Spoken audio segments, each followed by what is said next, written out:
בשביעי לאוקטובר 23 אסון נוראי פקד את ארצנו. כוחות חמאס פולשו מבלי לחשוש והחלו בדהירה לירות עלינו.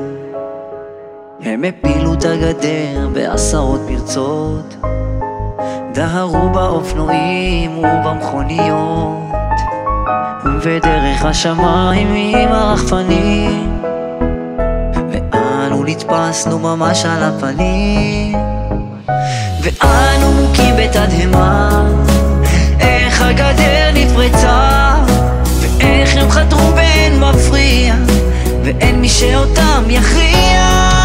ואנו מוכים בתדהמה איך הגדר נפרצה ואיך הם חדרו באין מפריע ואין מי שאותם יכריע.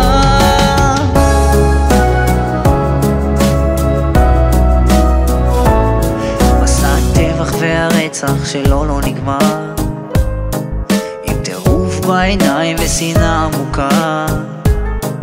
נכנסו ליישובים ושרפו כל דבר, ואת התושבים שרפו בלהבה.